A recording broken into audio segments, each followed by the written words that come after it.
Hello everyone, माझे नाव मोईन मुल्ला. मी डिग्री घेतलेली आहे कॉम्प्युटर सायन्स इंजिनिअरिंग मधून, specializes in artificial intelligence and machine learning. So आजचा टॉपिक आहे मशीन लर्निंग.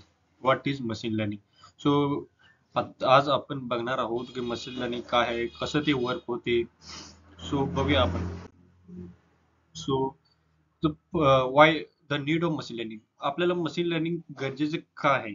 कारण normally computer needs exact instruction to do task. म्हणजे काय? तर पहिल्यांदा कम्प्युटरला एव्हरी टास्क म्हणजे प्रत्येक काम करण्यासाठी आपल्याला इन्स्ट्रक्शन द्यावं लागत होतं. बट मशीन लर्निंग मुळे आपण काय होतं की it is a smart intelligent machine. ते आपल्या आपणहून फाइंड करते की आउटपुट काय असणार आहे आपलं. एक्झाम्पल उदाहरणार्थ आपण घेऊया ईमेल स्पॅम फिल्टरिंग. सो आपण ईमेल स्पॅम फिल्टरिंग कसं करत होतो की आपण रूल लिहित होतो की if email has a win then it is a spam. But machine learning मुळे काय आपल्याला पॉसिबल झालं आहे की thousand of email we take input. आपण हा डाटा थाउजंड ऑफ ईमेल आपण मशीन लर्निंगला देतो आणि त्याला दाखवते की हे थोडंच पार्ट हा स्पॅम आहे, हा नॉट स्पॅम आहे. सो ते काय करते मशीन लर्निंग हे पॅटर्न सगळं शिकतो आणि आपल्याला आन्सर देतो.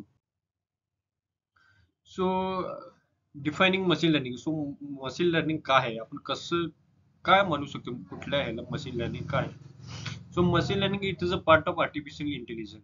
मशीन लर्निंग हा आर्टिफिशियल इंटेलिजन्सचा एक पार्ट आहे. So it means computer can learn from experience without coding everything. म्हणजे काय आहे की मशीन लर्निंगला आपण प्रत्येक वेळी कोडिंग करून आउटपुट देणे हा असं मशीन लर्निंग नाही. तो स्वतःहून शिकतो आणि आपल्याला आउटपुट देतो. तर मेन आयडिया त्याची काय आहे पाठीमागे आपल्याला की त्याचं पॅटर्न, डाटा मधला पॅटर्न, की कंपोनंट्स आपल्याला फाइंड आउट करायचा असतो. फाइंड आउट करून आपण प्रिडिक्ट करू शकतो. हा एक साधा गणित आहे. सो फॉर उदाहरणार्थ बघूया आपण प्रिडिक्शन हाऊस प्राइसेस. मशीन लर्निंगला आपण काय होतो, आपल्याला पास्ट हिस्ट्री ऑफ ट्रान्झॅक्शन म्हणजे घराची प्राइस आपण देतो अगोदर, किती होती, त्याचं लोकेशन काय होतं, आणि ते त्यानुसार आपल्याला एक आउटपुट देतो. सो मशीन लर्निंग कसं वर्क होतो? सगळ्यात पहिल्यांदा आपण इनपुट देतो. इनपुट म्हणजे आपल्याला इनपुट डाटा. सो खूप सारे डाटा सेट आपण त्याला देतो ट्रेनिंग. सो मशीन लर्निंग काय करते की मशीन लर्निंग काय करते, त्या डाटावर, दिलेल्या डाटावर आपण तो ट्रेन करतो. त्या ट्रेनिंगसाठी आपल्याला विविध प्रकारचे अल्गोरिदम आहेत, जसे की एसव्हीएम आहे, लिनियर रिग्रेशन आहे, मल्टिपल रिग्रेशन आहे. असं खूप सारे अल्गोरिदम असतात. आणि प्रिडिक्शन, त्यानंतर हा मशीन मॉडेल ट्रेन झाल्यानंतर तो एक प्रिडिक्शन करतो. एक नवीन डाटा आपण देतो आणि त्या नवीन डाटावर तो नवीन प्रिडिक्शन तयार करतो. मशीन लर्निंगचे 3 टाईप आहेत: सुपरवाइज्ड, अनसुपरवाइज्ड आणि रिइन्फोर्समेंट. सुपरवाइज मध्ये काय असते की त्याला लेबल असतो, म्हणजे डाटा सेट बरोबर लेबल असतो की आपल्याला जे फाइंड आउट करायचं असतो.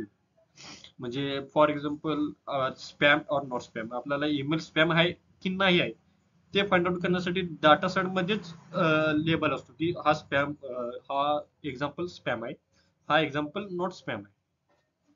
सुपरवाइज मध्ये कसं असतं माहिती आहे काय, की खूप सारा डाटा सेट ग्रुप मध्ये असतो. इकडचा हा डाटा सेट, इकडे एक डाटा सेट असतो, आणि त्या डाटाच्या कॅरेक्टरनुसार आपण फाइंड आउट करतो की रिझल्ट काय असणार. रिइन्फोर्समेंट काय, काही गोष्टी मशीन लर्निंग काही मॉडेल ट्रेन करतो आणि काही वेळा चुकीचं आउटपुट देतो. तर ते चुकीचं आउटपुट दिल्यानंतर मशीन लर्निंग काय करतो, स्वतःहून तो बघतो की ही चूक झाली आहे आणि या चुकीमुळे आपल्याला असं असं पर्याय झाले, त्यामुळे हा पुढच्या वेळी करेक्ट आउटपुट देतो. सो लिमिटेशन काय असणार आहे, चॅलेंजेस काय असणार आहे मशीन लर्निंगचे? सगळ्यात पहिल्यांदा आपल्याला good quality of data set available करायला लागतो, म्हणजे बघायला लागतो. सेकंड आहे की बायस. बायस म्हणजे काय, काही वेळा डाटा सेट हा विविध कॅरेक्टरवर अवलंबून असतो. आता समजा काही ठिकाणी स्पॅम असतो, म्हणजे बायस असला की हा मॉडेल आपला बायस असू शकतो. काही ठिकाणी मॉडेल्स हा ब्लॅक बॉक्स टाइप वर्क होतो. म्हणजे आपल्याला माहित नसते की हा कुठल्या बेसिसवर आउटपुट द्यायला लागला आहे. We need we need high computer power. म्हणजे काय?